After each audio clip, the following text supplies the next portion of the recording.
ഇന്ന് നമുക്ക് 5ാം ക്ലാസ്സിലെ ഹിന്ദിയിലെ ഒരു കവിത നോക്കാം. കവിതയുടെ പേരെന്താണ്?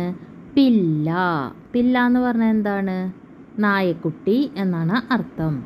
അതാരാണ് എഴുതിയിരിക്കുന്നത്? സഫ്ദർ ഹാഷ്മി. അപ്പോൾ പില്ല എന്ന കവിത 5ാം ക്ലാസ്സിലെ പില്ല എന്ന കവിത എഴുതിയിരിക്കുന്നത് ആരാണ്?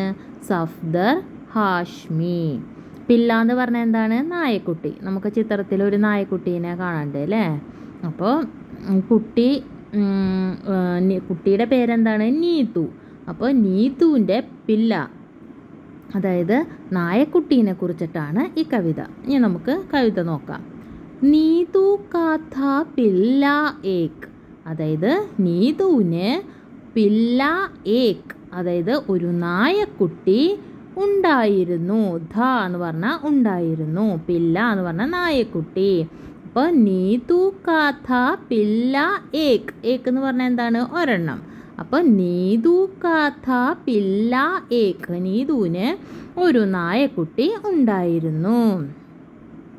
ബദൻ പേ ഉസ്കെ രൂയേം അനേക്, അതാണ് ബദൻ പേ എന്ന് പറഞ്ഞാൽ, ബദൻ എന്ന് പറഞ്ഞാൽ എന്താണ്? ശരീരം. അപ്പോൾ ബദൻ പേ ശരീരത്തിൽ, ഉസ്കെ അവൻ്റെ, രൂയേം അനേക്, രൂയേം എന്ന് പറഞ്ഞാൽ എന്താണ്? രോമങ്ങൾ. അനേക് എന്ന് പറഞ്ഞാൽ ധാരാളം. അവൻ്റെ ശരീരത്തിൽ എന്താണ്? നിറയെ രോമങ്ങൾ ഉണ്ടായിരുന്നു. ചോട്ടി ടാങ്കേ ലംബി പൂഞ്ച്, എന്താണ്? ചോട്ടി എന്ന് പറഞ്ഞാൽ ചെറിയ, ടാങ്കേ എന്ന് പറഞ്ഞാൽ കാലുകൾ, ചെറിയ ചെറിയ കാലുകളും, ലംബി പൂഞ്ച്, എന്താണ്? ലംബി എന്ന് പറഞ്ഞാൽ നീളമുള്ള, എന്താണ്? പൂഞ്ച് എന്ന് പറഞ്ഞാൽ വാല്. പിന്നെ എന്താണ്? ഭൂരി ദാടി കാലി മൂഞ്ച്. ഭൂരി ദാടി എന്ന് പറഞ്ഞാൽ എന്താണ്?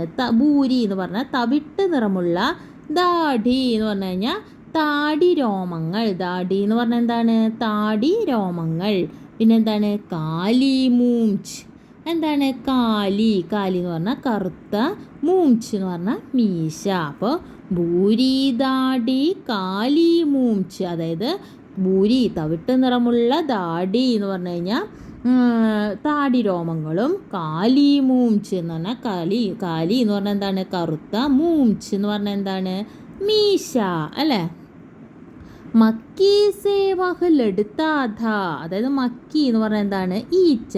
മക്കി സേ വഹ്, മക്കി സേ വഹ് എന്ന് പറഞ്ഞു കഴിഞ്ഞാൽ, മക്കി സേ എന്ന് പറഞ്ഞാൽ ഈച്ചയോട്, വഹ് എന്ന് പറഞ്ഞാൽ അവൻ, ലഡ്താ ഥാ പോരാടുമായിരുന്നു. പോരാടുക, അതായത് തല്ലൂടുക എന്നർത്ഥം കേട്ടോ. ഗഡേ ഗഡേ ഗിർ പടുത്താ ഥാ, നിൽക്കുമ്പോൾ എന്താ ഉണ്ടാവുക? ഗഡേ ഗഡേ എന്ന് പറഞ്ഞാൽ നിൽക്കുക, നിൽക്കുമ്പോൾ എന്താണ്ടാവുക? ഗിർ പടുത്താത, ഗിർ എന്ന് പറഞ്ഞാൽ എന്താ? വീഴുക. അപ്പോൾ വീഴുമായിരുന്നു എന്ന്. ചെറിയ പട്ടിക്കുട്ടി. അപ്പോൾ ഇങ്ങനെ ഈച്ചേനെ പിടിക്കാൻ വേണ്ടി ഇങ്ങനെ രണ്ട് കാലുമ്പോൾ ഇങ്ങനെ നിൽക്കും. അപ്പോൾ എന്തുണ്ടാവും? വീഴും. അതാണ് പറയണത് കേട്ടോ. അപ്പോൾ ഒന്നുകൂടി ഇത് വായിക്കാം. നീതു കാഥ പില്ല ഏക്, ബദൻ പെ ഉസ്കെ രുയേം അനേക്, ചോട്ടി ടാങ്കേം ലംബി പൂഞ്ച്, ഭൂരി ദാടി കാലി മൂഞ്ച്, മക്കി സേ വഹ് ലഡ്താ ഥാ, ഗഡേ ഗഡേ ഗിർ പടുത്താ ഥാ. അപ്പോൾ നീതു കാഥ പില്ല ഏക്, നീതുവിനൊരു പട്ടിക്കുട്ടി ഉണ്ടായിരുന്നു. ബദൻ പെ ഉസ്കെ റുയേം അനേക്, ശരീരത്തിൽ അവന് നിറയെ രോമങ്ങൾ ഉണ്ടായിരുന്നു. ചോട്ടി ടാങ്കേ ലംബി പൂഞ്ച്, ചെറിയ കാലുകളും, ലംബി പൂഞ്ച് നീളമുള്ള വാലും, ഭൂരി ദാടി കാലി മൂഞ്ച്, അതെന്താണ്? തവിട്ട് നിറമുള്ള താടി രോമങ്ങളും, കാലി മൂഞ്ച് എന്ന് പറഞ്ഞു കഴിഞ്ഞാൽ കറുത്ത മീശയും. മക്കി സേവഹൽ എടുത്താത, ഈച്ചയോട് അവൻ പൊരുതുമായിരുന്നു. ഗഡേ ഗഡേ ഗിർ പടുത്താത, അതായത് നിൽക്കുമ്പോൾ അവൻ എന്തുണ്ടാവും? വീഴുമായിരുന്നു എന്നാണ് കവിത പറയുന്നത് കേട്ടോ.